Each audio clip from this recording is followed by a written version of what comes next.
Bye.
Jobs done, squads done, the end of auction day and the beginning of our post-match analysis, or shall we say post-auction day analysis, right here on ESPNcricinfo Auction Day. We will hear shortly from Tom Moody, who's had some time now to look through those squads. Some eyebrow raising in the accelerated round. Wasim Jaffer saw that too. Shashank Kishore, who's given us a fabulous insight on the Indian domestic players. Yash Jha will help me just break it all down in our post show. So let's get straight into it. The end of the entire auction. Let me go to you first, Tom Moody, just for your first takeaway. Auctions all have stories. This auction, what for you is the immediate takeaway on how it played out? Well, I think the immediate takeaway is the remarkable price that Mitchell Starc managed to secure. We all knew that he would be up around that 20 crore mark, but to reach the heights that he did is just unimaginable. But really, we found a situation where KKR were sort of boxed into a corner where they didn't have a choice, given the way they went into the auction, having let go of so many players that they had to try to secure one or two genuine match winners. And that's exactly what Mitchell Starc is. Pat Cummins was a bit of a surprise for me, getting the price he got. But a lot of Australian bowlers are going to have very good summer holidays by the looks of it, because they've all got they got paid very, very well. Spencer Johnson, a bit of a surprise at 10 crore. But the other thing is there's a number of uncapped Indian players that have had a massive payday. And I quite like that. I like the fact that, the scouts in each franchise have done their homework. They've gone off and seen a lot of domestic cricket, seen a lot of these young players evolve over the last 12 months and have secured them, because they're not only potentially going to be a hit in this 2024 IPL, but they may well be a consideration to retain moving forward. Yep, absolutely. It's not just those names that you saw. There are a number of other stories from it. We're going to talk about those uncapped Indian players. But Wasim, your thoughts on exactly that point? A lot of uncapped Indian players, perhaps more so, including auction debutants picked up by good money. Tells us something about where the scouting has reached in 2023? I think it's very exclusive, the scouting. And every state team has their own leagues. And, scouts go out there and they kind of register those performances, and there are some exciting players. Samir Rizvi for one. There are a few under 19 boys, Kumal Kushagra. Well done to those guys who go out and looking for those players, and they perform day in day out in domestic circuit. They look out for this platform, so really happy for the uncapped players. Summarize that story a little more, Shashank. You wrote a story about the uncapped players to look out for. Samir Rizvi was in it, Kumar Kushagra. We've seen also Robin Mins, who we don't have any record on ESPNcricinfo of any decentish level of cricket here. This is a blank profile and it's been filled now with over 4 crore. Summarize the story of the uncapped players and how it's perhaps different this auction than previous ones. Yeah, until about three or 4 years ago, the Syed Mushtaq Ali Trophy was the flagship T20 tournament for the uncapped Indian players to make a name for themselves at the IPL auction. Over the last 3 years, you've seen leagues in every state. You have Maharashtra has got a league, Vidarbha has got a league, UP has got a league, Karnataka, of course, Tamil Nadu. So it's branching out slowly. So the avenues for young players to showcase their talent is a lot more than just that T20 tournament. So I think that's helped the scouts also kind of expand their range and look for more options, and that's played a huge role. Some of the big players like Samir Rizvi, for example, he's just played about 11 games for UP, so very small sample size if you just look at that. But the fact that he had a very good UP T20 tournament where he was the highest 6 hitter kind of got him into the mix. So scouts have gone across to do a lot of work, and it's commendable to see how wide the network has expanded. So it's great to see them looking inwards, looking for talent. And a lot of them deserve credit. So Samir Rizvi, as we spoke about, Kumar Kushagra, again, only gets opportunity to play because Ishan Kishan is with the Indian team. He's got more opportunities now with India. So that's where he's come into the mix in Jharkhand. And again, 1 or 2 knocks in the Vijay Hazare, impactful knocks. I mean, if you look at his numbers, you'll never see like consistently big scores, but he's got those impact knocks in, and those are what count towards the end. So it's great to see the network that's gone on to the scouts to in terms of just going deep into the grassroots and pick up players. Yeah, I mean, it makes an excellent point. It's not about actually having a volume of runs over an entire period of time. The system is more organized. When it's organized, it invites easier access from talent scouts, of which there are an increasing number from franchises. Once the system gets sophisticated, the opportunity becomes easier to then grab. And if you perform on the right day, you are of interest. With the 10 teams, more players will obviously be of interest, right? Matt Roller joins us as well. Before I go to him, yes, Shashank. Robin Mins, the player that we were all talking off air, he hadn't played a single game in the Mushtaq Ali because he was down with dengue. He was shortlisted for the under-23 in Jharkhand, but obviously he was pulled out of that tournament. He didn't play that tournament. So he's just played a handful of local league games in Jharkhand, outside in the outskirts of Ranchi, a proper T20 tournament that's organized every year where a lot of teams are put together and players are, bought by teams and given about 2,000 or 3,000 rupees a day where, they form those league teams. What a story there. So he comes in on the back of such a tournament. And then, what are the chances that a scout who happens to be in Jharkhand actually sees that or is heard about it from someone internally? And might I point out that we're talking about 5 franchises that were interested in him. Mumbai Indians started the bidding. Sunrisers came in. The Titans were interested. I think at one point so was CSK. So we're looking at a number of franchises here that knew that this is a player that's on their radar. So he's impressed not just one franchise that's got a stronger scouting network, which we believe Mumbai used to be back in the day. But yeah, brilliant story. We're going to get into how that squad looks. Yashaj is building up the conversation, one squad after the other. But two stories today, as Tom Moody's pointed out. Incredible money to the Aussies, the overseas players, and by and large, a number of high-priced overseas players. Daryl Mitchell among them, Spencer Johnson among them. Even Riley Russo gets nearly a double pay day. So does Rovman Powell. It should make for a fun conversation with the Delhi Capitals a little later on. But Matt Roller joins us as well. He is, of course, our T20 pundits too, sat right through the IPL in our studios. Matt, quick takeaways. What raised eyebrows in your part of the world? Some English players that might say they've got a pay cut, the likes of Harry Brook to start with, but give me your takeaways of the auction. Yeah, good evening. I mean, as you say, clearly not quite the bumper payday for England players that it was this time last year when they were off the back of that T20 World Cup win. I think 9 players were retained by their franchises heading into this, so that's probably the core of England's T20 setup. And then just the 5 sold today, Brook and Wokes early on in the auction, and then Tom Kohler-Cadmore, Tom Curran and Gus Atkinson, all sort of reserve type buys. I think probably likely to start the season as overseas backup players. So yeah, a relatively quiet day from an England point of view. I suppose the notable unsold players, people like Adil Rashid, Tamar Mills, Phil Salt, given how England's preparation is for the T20 World Cup, where the alternative cricket on offer in April or May is the County Championship, heading into some T20 International in late May against Pakistan. That might be a slight concern from an England point of view in terms of them not having that much high-quality competitive T20 cricket available to them immediately in the build-up to that World Cup. The flip side of that is they obviously get a bit of time off and a bit of a break while other people are spending 8 weeks in a pretty high-intensity competition in India.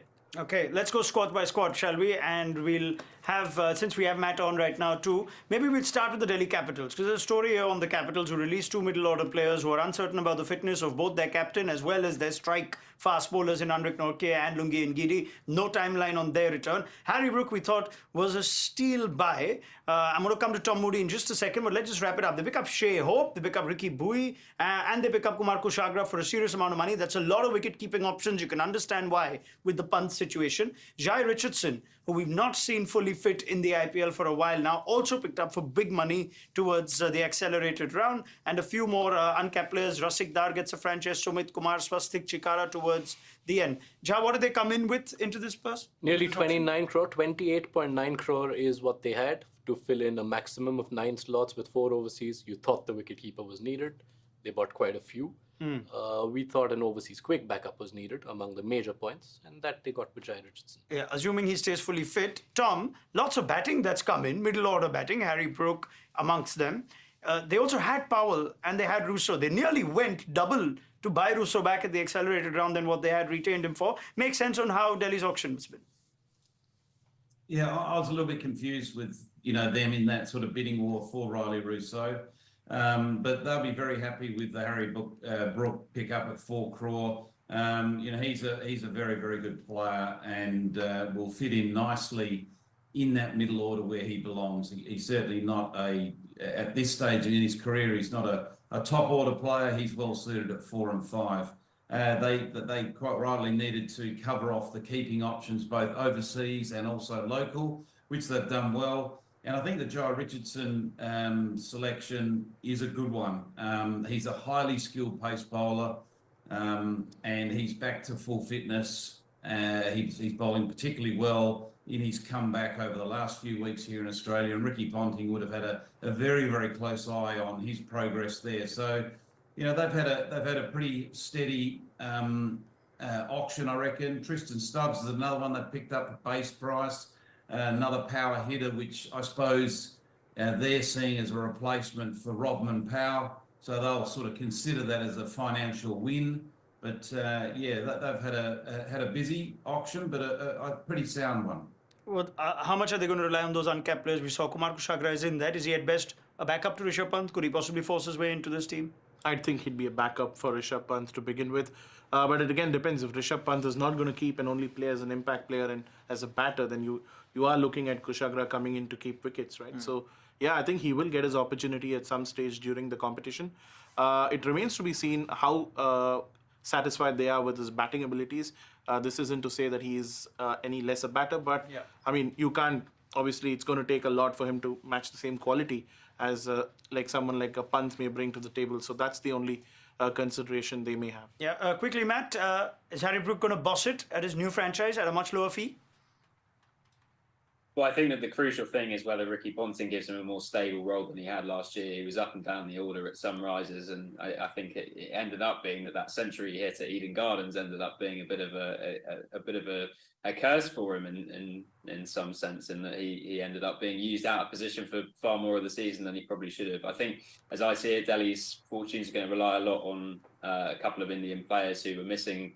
Well, one of them went missing last year in Prithvi Shaw, and the other one was missing due to that horrible car accident in Rishabh Pant. So if those two can come back and find the sort of form that we know they're capable of, they'll have a great season. If not, who knows? All right, let's move to our next franchise. Punjab Kings, we have Matt Roller, and this is a franchise of interest from an English point of view. It's got a lot of English players to pick and choose from. Chris Wokes was picked up quite early in the auction. They already have Bairstow and Sam Curran and Liam Livingston. So that was a core group that they retained.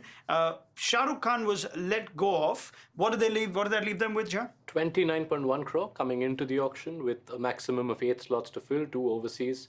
They spent about 25 of that on 3 buys, Harshal Patel, Chris Wokes, and in the end, Riley Russo. Harshal Patel is a big one. And then now Wasim makes sense of this. They let go of Shah Rukh Khan, but they were still quite keen to buy him back, nearly at the same amount. Is this Punjab team stronger after the end of this auction? I think they would have liked Shah Rukh Khan there.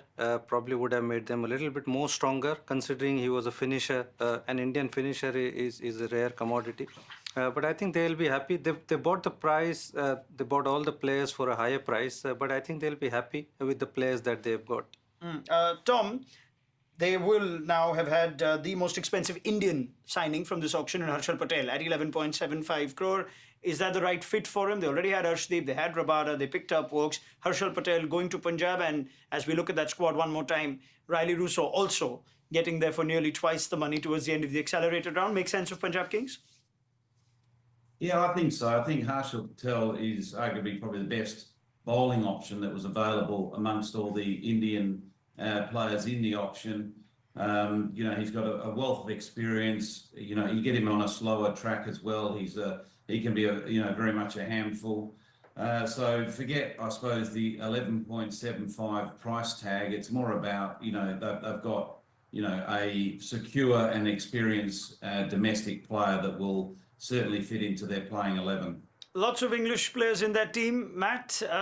Most of them would still remain first choice players, even though they did have in different seasons, Bairstow, Curran and Livingston last time.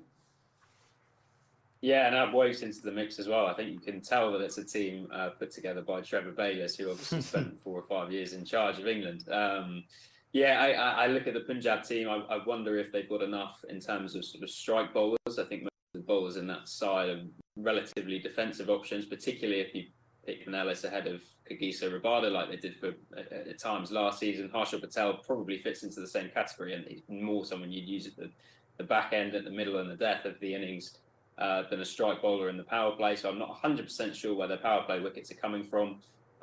But I think it'll be a Punjab team that fits the pattern of having some good moments, but not quite making the playoffs. Oh, that's early, but thanks for that, Matt. I'm also hearing that there might be a new home venue for them, possibly next season as well, which could also affect the dynamic. We don't quite know what to expect from the new Punjab Stadium. Yeah, at Mullapur, a little bit far from Mohali, but it's a little slower. So, all the bowlers that they've got might work in their favor. They've got, Sam Curran might be pretty handy in there, Chris Wokes and Harshal Patel as well. All right. They also had what we saw, and we've confirmed from our people at the auction, as an accidental buy. Nothing against Shashank Singh, who's been at a franchise or two, but that seemed like an accidental buy for the uncapped Indian all-rounder. Yeah, he's a decent lower order hitter in domestic cricket, so may not be that big an accident after all. But I mean, it's hard to see him get game time there. But yeah, good for him. You can almost imagine he'll get a game and he'll actually do really well now. No? That possible, and that becomes a wonderful story. All right. Matt, thanks for your time. We're going to catch up with you very soon. But it's always a pleasure getting your thoughts. And yeah, go enjoy your Christmas. Cheers, guys. Thank you very much. Merry Christmas. All right, let's keep the show rolling, shall we? And let's talk about the Chennai Super Kings. This is a team that often will have a story that will be seen at the tournament rather than at the auction. But is it a different Super Kings story than what we're used to seeing. A lot of money spent on an uncapped Indian player. That's not something we usually associate with the Super Kings. So Shashank, as we look at this team where a serious amount of money was paid for Samir Rizvi and for Daryl Mitchell, they've picked up Aravali Avnish towards the end as a keeping option. Mustafizur Rahman finds a new franchise. Shardul Thakur finds his old franchise. And Rachin Ravindra to do a job that two established internationals already do there with as far as skill set goes. Story of CSK? Every base has been covered coming into the auction. Ben Stokes release, they get two people for the price of one, right? With Rachin and Daryl Mitchell. They had to buy a replacement for Ambati Raidu. They get Samir Rizvi in. They had to get a replacement for the injury-prone Matisha Patirana. They get Mustafizur Rahman in. They had to get a seam bowling all-rounder in because they've got Mukesh Chaudhary injured. They've got Shardul Thakur in. So I don't see any base that's left uncovered. I mean, every aspect of it is covered. The best part of the auction was they were just absolutely calm, cool. They knew who they had to go after. Didn't get into any frenzied bidding except for Samir Rizvi. And it was all like, child's play. I mean, it's almost just the typical CSK demeanor of the group there at the auction. Of the captain and so, the coach. Yep. Excellent auction for them. Most bases covered. They look really, really strong. Remind us again of what the advantage was when they went into this auction. That they had 31.4 crore despite having 19 players, and a lot of the 11 that actually got them to that title last season around, barring Raidu, pretty much everyone was still in the setup. To me, the one question is, as interesting as the overseas mix is, what do you think will be their preferred choice? Sure. Because you feel like the overseas players they retained were already lock-ins. Very good, Right? When you yeah. look at a Conway, look at a Moin, a Patirana and a Tikshana. And now, where do Daryl Mitchell and Rachin Ravindra fit in? Good question. Let's ask Wasim Jaffer and Tom Moody. Let's look at that team one more time, Tom. Now, are we seeing a change in what could be CSK's pecking order to start next season with, where you're going to have Rachin Ravindra ahead of Moeen Ali or Daryl Mitchell ahead of Moeen Ali? How do you see CSK managing their overseas resources? I think Daryl Mitchell will probably be the preferred choice, not purely because of the price they paid for him. I think him being a right-hander with all the left-handers in that middle order, he sits quite well at number 5 or even number 4. And he provides that sort of stable base for that, the likes of, Shivam Dubé to do his thing and Jadeja and Dhoni obviously at the back end. So, I think they've, I agree that they've got most bases covered. If any sort of situation arises, they've got someone to cover it. Their real pick of the day was Shardul Thakur for 4 crore. I thought that was an absolute steal and it plugged an important hole for them. And as I recall, Wasim, I thought they'll go for a big name overseas fast bowler, given the challenges around the overseas options. They went for Cummins for a while, but they didn't go towards the crazy end for either Stark or Cummins. That clearly seems like they're happy with their bowling, and once they have Shardul Thakur, their seam bowling is in good health. I think so. I think, and having MS Dhoni, makes your job a lot easier. Whatever team they pick in the auction, it doesn't matter. But I thought they picked very smartly. I thought probably they'll go for Shah Rukh Khan. It's very unlike, how they went after Samir Rizvi, somebody so young. That's not how CSK operates. So I thought they'll probably go with Shah Rukh, local boy. Yeah. But I think they've got most bases covered anyway. Excellent. Well done, CSK. That's just the CSK story. You cover more bases than most others do. The Mumbai Indians have had hit and miss auctions, not something they used to previously. But after the gamble on Jofra Archer didn't work, and after the high-profile trade of Hardik Pandya, how do Mumbai leave this auction? They weren't supposed to have a big say, were they? Weren't they? They came in with just about 17.75 crore, among the lowest, and with still quite a few slots to fill. Yeah. But they got those two seamers at what you'd feel was almost a bargain price, because Kotsia and Madhushanka arrived without costing 10 crore between them. And then they added Nuwan Tushara towards the end at 4.8. All right. Let's have a look at that team one more time. Tom Moody, they released a number of reserve, or you could say an assortment of fast bowling options, Chris Jordan, as well as Jofra Archer, and many players that they tried to replace them with. They also pick up the players like Mohammad Nabi and Shreyas Gopal, who has been off the radar, you'd say, for wrist spinning options. Dilshan Madhushanka, Nuwan Tushara for good money. This is, again, a player that we've not seen a lot of. Slingy Sri Lankan fast bowler that takes the Sri Lankan count to 2 in this team. But thoughts on the Mumbai auction when they came in with very little? I think they've done pretty well considering they only had 17.75 crore. They obviously couldn't go for a high-profile, experienced pace bowler in Stark or Cummins or anyone of that nature, purely on the basis of what they had available financially. So the only challenge for them is the unknown of how new fast bowlers, yes, they're talented, yes, they're exciting, but how they first adapt to the IPL, because the IPL is a completely different ball game when it comes to pressure. Playing for Mumbai is another pressure as well. So it's going to be very interesting to see how they integrate. That's Kutsir and Madhushankar, and to show how they integrate into IPL cricket and how Mumbai manage them.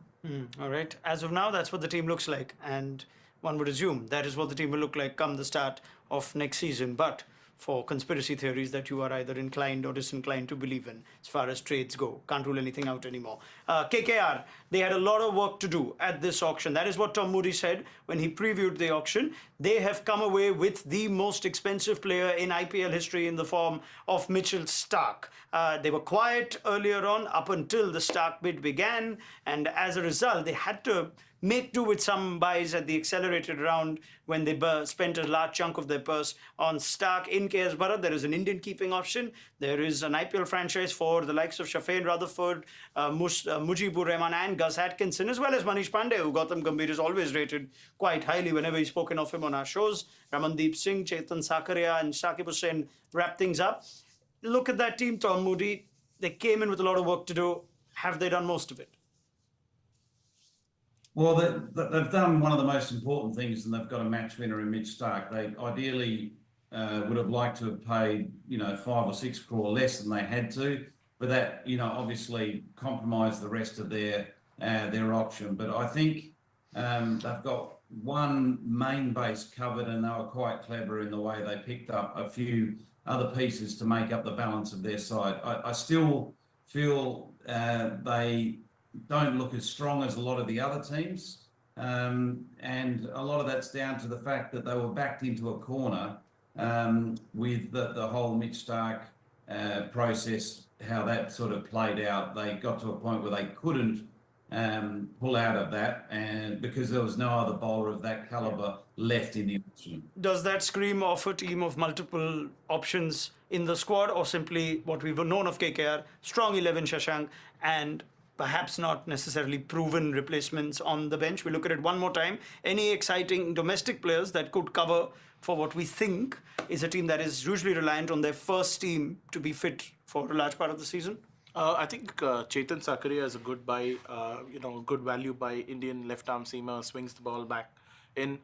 We earlier spoke about issues with his action. The BCCI has since clarified that it was a mistake on their part to actually get him into that suspect action list. So he's clear of that.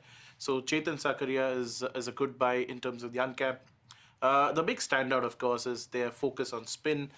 They've added Mujibur Rahman at his base price in the accelerated round, which also shows up the spin option, which increasingly gives us a peek into the way they're going to be planning for the season ahead. Spin to win is clearly going to be the mantra at Eden Gardens. All right. Well, there you have it. It is KKR at the end with a record that they will keep. Hopefully now they'll actually get Mitchell Starc to have a few games for them. They better, that sort of price.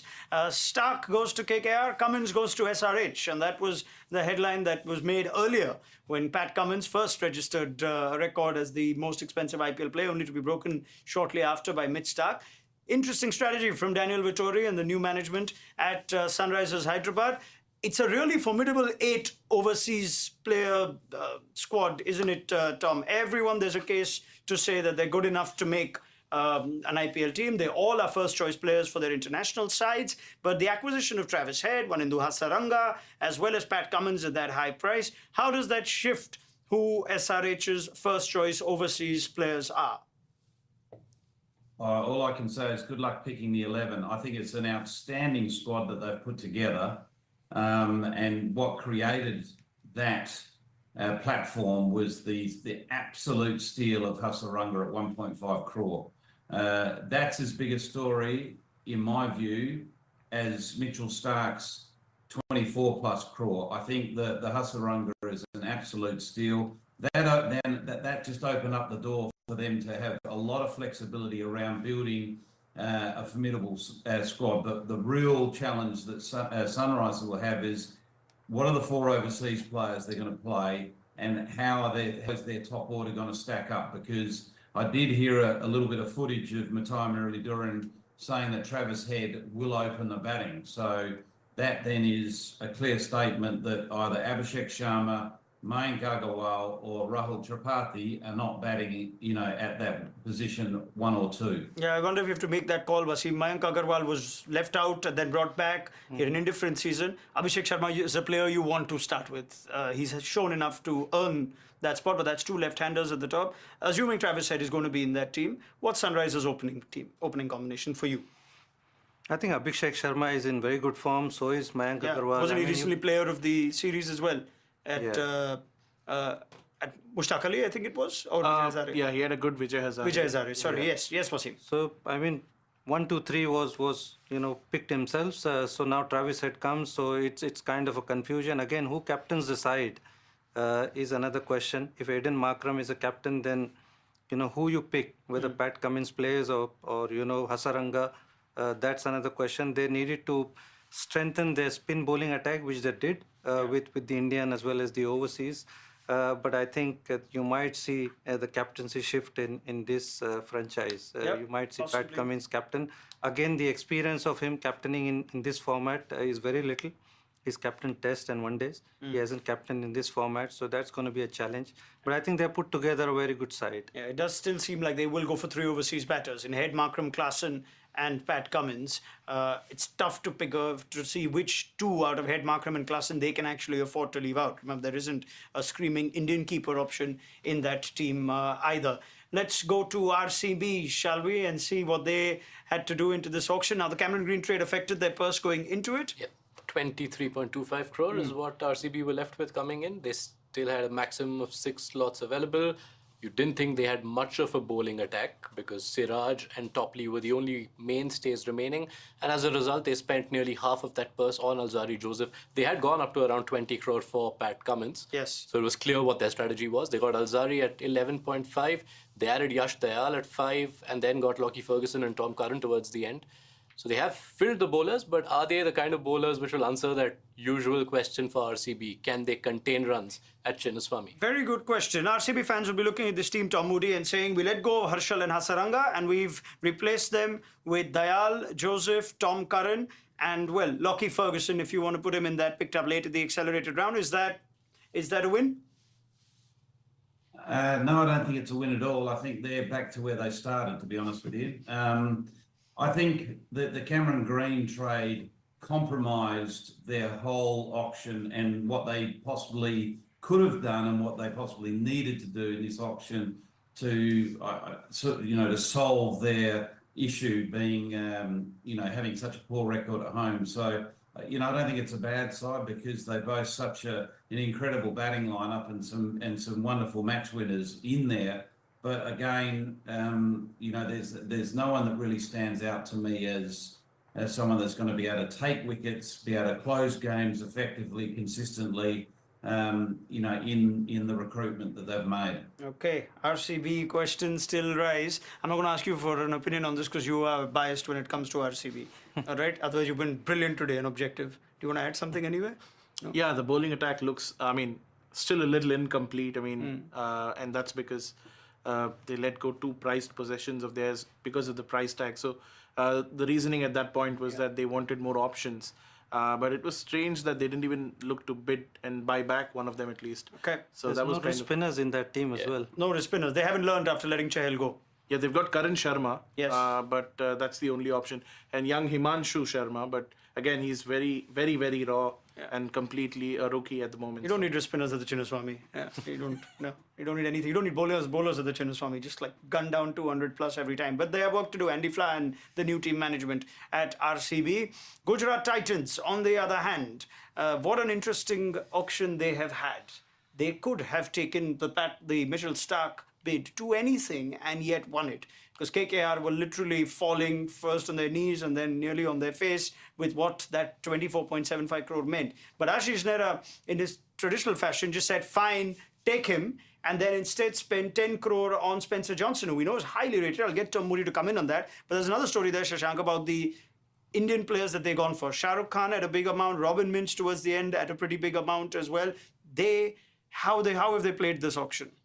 Very, very good. I mean, again, the calmness that they exuded and the clarity that they seem to have in going for their buys really stood out for me. They realized probably that, Mitchell Starc was one that got away. So, they went to the heir apparent, Spencer Johnson. I was reading about him and I found out that he had a number of injuries over the last 4-5 years. He was nowhere in the mix until he got a state contract only 3 years ago. Yeah. And then since then, his rise has been rather steep. Recently featured for Australia in the T20 series in India just after the World Cup. Went for a lot of runs in that game. So if that game was obviously not really a marker of what he can do, but he bowls at high pace, swings the ball in. So they've got some kind of a replacement for Starc. Not that they really needed it, but it's a gun bowling attack, whichever way you look at it. You've got Mohammad Shami, you've got Umesh Yadav, two gun wrist spinners, Noor Ahmed, Rashid Khan, finishers and Miller, Tewatia. Yeah. So I think most bases covered like CSK. So they're very strong. They must be really happy and pumped at the way the auction's gone. Would you share that sentiment, Tom? When you could have had Starc, which would have affected the rest of your auction, but after letting Alzari Joseph go and getting Azmatullah Omarzai effectively as the all-rounder that they'll miss in the form of Hardik Pandya, although it's an overseas and Indian one, Umesh Yadav comes in, Shah Rukh Khan comes in, but Spencer Johnson at that price. It could have been a different auction had they got Starc. Was this wise from the Titans in your mind? I think they've come out well, considering they didn't push for Starc one more bid or another 2 bids, because they certainly could have afforded to. But they've come out well from that. The one thing that really stands out for me, looking at the building of this squad throughout the auction, is that I think they have looked at this impact player rule and have tried to cover for Hardik Pandya's loss through the purchase of Umesh Yadav and Shah Rukh Khan. So, that you could probably just see now that that's going to be the natural, impact player swap over. So they've effectively got a pace bowler in their outfit, and they've got a power hitter that's going to bat number 6. So, to me, they've picked up, quite a few good buys there. Tyagi, I think, is a good get at 60 lakh. I think that, there's a lot of upside there. He can bowl 140 plus. He's still very raw and green, but all he needs is that breakthrough season, and having Ashish Nehra overseeing his progress won't be a bad thing. Spencer Johnson, that's a high price for an unproven overseas player in the IPL. He hasn't played a lot of cricket, Spencer Johnson. There's no question of his talent. He's got a lot of that. He's 6'6", 6'7", can swing the ball, bowls high pace, but unproven.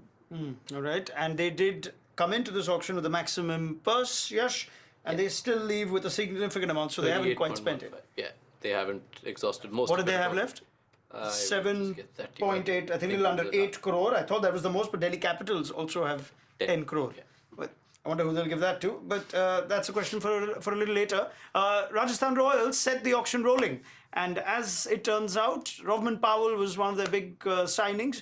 They didn't have a lot of money either. What do they have coming into this? That first signing of the day in itself was half their purse, because they came in with 14.5 crore and they spent 7.4 on Rovman Powell. Their next signing pretty much almost ended their day for them, because they got uncapped Shubham Dubey, another finisher batter, 5.8 crore for him, after which they only just picked up those squad buys, Nandre Berger, Tom Kohler Cadmore, and Abid Mushtaq, all at face price. Tell us the story as we just look at that team one more time, because Mishra is an important story for the Rajasthan Royals. What role could he possibly be playing? You're talking about the uncapped Shubham Dubey? Yes, sorry, Shubham Dubey. Yes, beg your pardon. Yeah. Yeah, I think he's obviously been picked as a finisher. That's where his core competency lies. That's where he did well in the Mushtaq Ali, striking at 187. And among all the batters who made 200 or more runs in the competition, his strike rate was the highest. So they clearly see potential as a finisher in him. My question, though, is they've got so many of them. They've got Kunal Rathore, they've got Rian Parag, they've got Donovan Ferreira, Dhruv Jurel as they've got Dhruv Jurel. So I'm not entirely sure how they probably fit Shubham Dubey into the first 11, because they've got Shimron Hetmeyer as well, who's in the overseas slot at 5'6". So it's going to be quite a challenge fitting him. Otherwise, I mean, they've got a very good squad. They've picked up. But the first bid, as you saw earlier in the day, kind of half their purse, and after that, it was just a matter of plugging in the gap. So they've done pretty well. They've got a sorted squad, and even before the auction, if you looked at the 11 and you thought if they had to play tomorrow, they had 11 sorted. So Avish Khan they've done really well. Avish Khan straight from Lucknow was an important one. You found that Padikkal was just not finding a role in this team. But Wasim, as we just look at it, their overseas contingent, you thought you pick your overseas easily in this team. There was Butler, there was Hetmeyer, and there was Bolt. So is Powell the right kind of player? Because otherwise, it doesn't look like any of their other overseas options are reliable 14-game options. Adam Zampa isn't, Donovan Ferreira isn't, and between Colo Cadmore and Andre Berger, you're not quite sure what to expect in an IPL. Yeah, I mean, of the 5 players that they bought, Roman Powell is the only one who might fit into this 11. All the others are the backup players and unknown quantity as well, especially in this, league. Shubham Dubey, again, untested. Colo Cadmore hasn't played. Abid Mushtaq. I mean, most of them, even Donovan Ferreira, who's been around, hasn't played. So they kind of sorted their 11 out, but the backup players, there's still question mark over it. Tom, they have spent their entire purse, so it's no more the Rajasthan team that's Moneyball that goes, economically and actually comes away with that money. Is that a stronger team than last year, where they just saw a dramatic slide? I think it's a slightly stronger side, purely not on what's happened today, what happened in the trade. I think Avish Khan has given them, I suppose, in a really important sort of plugged a hole in their bowling attack. Rodman Powell, I like that selection. He will certainly, provide them with a real impact, sort of batting at 6, along with Hetmeyer. But the other selections in today's auction didn't, to me, make a lot of sense. I would have thought they may have gone for an all-rounder, whether that be to buy back Jason Holder or, Daniel Sams or someone of that nature, just to give them the flexibility around their selection table. Tom Colo Cadmore may be sort of earmarked as a really cheap option to replace Butler if there's any injury issues there at the top of the order. All right. And finally, the Super Giants. Again, a team that we didn't expect to necessarily affect too many things at the auction with the purse that they had. They brought in Devdutt Padikkal in that trade we speak of. They also sent Romario Shepherd to the Mumbai Indians in a one-way deal. They had 13.15 crore they entered with, and they leave with 95 lakh. Okay, and amongst the players, they paid good money for Shivam Mavi, presumably someone who could replace Avish Khan and be a backup seamer. Manimaran Siddharth also with some good money. So a couple of Indian players that aren't really part of the Indian sort of plans as of now. And Arshin Kulkarni, who you thought could be a player that goes for a lot more, has also come in at base price here. They're relying a lot on their Indian buys today. Is that the story for Lucknow, Shashank? Yeah, absolutely. Arshin Kulkarni is a very good buy at base price, 20 lakh. Young Indian player may not get to start because you've got Devdutt Padikkal who's come in through the preseason trade. So I think he'll have to wait his turn. But I think they had most bases covered coming into the auction. So today was just a day out to have fun at the auction and pick up whoever they thought just needed to fill in the gaps. So they've done pretty well. The Indian players, of course. M. Siddharth is a very good buy on Lucknow's spinning pitches. He could come into the mix. Sure. I think his biggest strength is, like his senior partner at Tamil Nadu, Sai Kishore, he can bowl across different phases in the T20s. He's had a lot of success. Game time has been elusive only because of team combination there. But I think, if there's one team that could afford opportunities to him, it's LSG. So they've done pretty well overall. Right, yeah. Shashank describes it as a good day out. That's not a bad way to start your first auction for Justin Langer.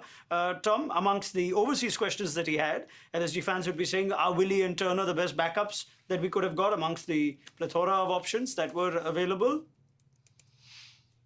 I think obviously they were restricted because of the salary cap, but the Willie Turner selections to me screams out Justin Langer, because both those two players have worked with Justin Langer at the Perth Scorchers for a number of years. Ashton Turner more so than David Willey. Willey, I think, had 2 successful seasons with Justin Langer at the Perth Scorchers. You know, both at base price, both sort of covering. You know, Willey will cover for Stoinis, and Turner will just offer a batting option if they're looking for an alternative finisher who's, you know, who's reliable and has got an enormous amount of experience. All right, Tom Moody, thank you so much for your time and your thoughts. It's been another auction day that's gone by. I hope you've enjoyed it, and I'm sure the feeling you sleep with at night is, gee, every few years, the role for an Australian all-rounder, look at how much it just gets more and more and more. And what if Tom Moody was just perhaps born a few years later? Just 10 years earlier, it would have been perfect, Ronak. But thank you very much. It's been a lot of fun. Cheers, Tom. We'll have you closer to when the real deal comes through. That is the IPL, of course. Tom Moody, wonderful as always and insightful on the IPL. Right. Before I leave, Wasim Jaffer, Shashank and Yash, let's wrap up and think of the teams that after this auction seem like serious threats. You know, you have the Super Kings on the one hand, defending champions. Titans so close to being 2-time champions. Mumbai Indians, who made the playoffs and who we feel have had a really good auction. LSG were already a good team. Those are our top 4 from last year. Sunrisers seem to have had a good auction. They finished 10th. Kolkata had a lot of work too. They've got stuck. Punjab Kings looked a good team. Rajasthan Royals nearly made it. So now that we've seen this auction today, are we looking at a breakthrough team who you could say this auction is a 10 out of 10 or, you know, an excellent one? Wasim Jaffer? I think most teams have done well. LSG, Gujarat Titans, you know, Chennai, Mumbai. I think those are the teams. But eventually, I feel auctions doesn't matter. It's what you do when you got your team and when you play on the ground. The captaincy, I think, matters a lot. I mean, look at the team last year. MSD had never. I thought that they will win a championship. So it all boils down to that. So we'll find out. But I thought most teams have got what they wanted. Yeah, I think that's a very interesting point to make, because I'm also starting to believe now I know there are a number of people from our team saying that Sunrisers have had a great auction last year. And maybe auctions are overrated. I hate to say this at the end of auction day, but yeah, perhaps auctions are. There's not too much we can take away. Felt the same thing with Gujarat Titans originally. Yeah, Titans originally. We felt they weren't going to be a team that will win. And they at the inaugural season, right? Correct, they only bought 2 keepers in the accelerated round, when probably someone just nodded and said, hey, where are the keepers? So I'll tell you what, it's perhaps difficult to think of a good auction, but it's easier to think of what was a confusing or not a great auction. So I'm still saying that Delhi, I'm not quite sure what was going on with the Delhi Capitals. Any other teams that you thought were a bit surprised? RCB. RCB, yes, Absolutely, very much so. Yeah. Needed spinners, didn't go for any spinners. Yeah, not a single wrist spinning option there. Yeah.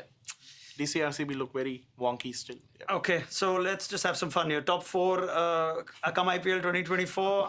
Putting CSK in there just to make it easy for me. I'm putting GT in there because they're like second CSK now. Mumbai now look really formidable. Assuming no crazy things happen from now to here. No, none of their marquee players get traded out somewhere. But as that team stands, it looks pretty good. And that 4th team. LSG. LSG for you, Wasim Jaffer. Thank you for helping me. LSG. So it's the same 4 as last year. Wasim Jaffer, agreed? Kind of, yes. Yeah. Shashank? A fight between Sunrisers, Hyderabad, and probably, who's the other team? Yeah, Sunrisers, Hyderabad, and Punjab Kings. Okay, yeah. Yeah, Punjab, I'd say. Sunrisers, they were allowed to play more overseas players. Best team in the league. Yeah. But among the others, Punjab Kings. And if I have to remove one from the top 4 of last year, it's probably Gujarat Titans. Ooh, no, I'm not taking that risk anymore. Yeah. Learned the I'm new. hard I'll way. learn. Nah, don't worry about it. Thank you very much, Wasim Jaffer. Always a pleasure with getting your time and your thoughts. We see more of you on our network. Shashank, brilliant. Man of the match from today. Just amazing when it came to the uncapped Indian players. And I'm sure they're all waiting for your call and have to go and check your phone to see when the interviews come our way. And Yash, brilliant job as always. That's where we wrap it up here on ESPNcricinfo Auction Day. Thank you so much for being with us. More coverage, exhaustive analysis on the squads, how they shape up, what are the team's best 12s. And we'll hear from some of these wonderful stories that have come through the Indian uncapped domestic system where lives have been changed. And forget what happens with the teams and who wins, who makes the top 4, who's gotten stronger. The fact is the IPL has significantly, the auction has significantly changed the lives of so many young Indian cricketers, and that continues even today. We will see you very soon. Until then, from all of us, bye-bye.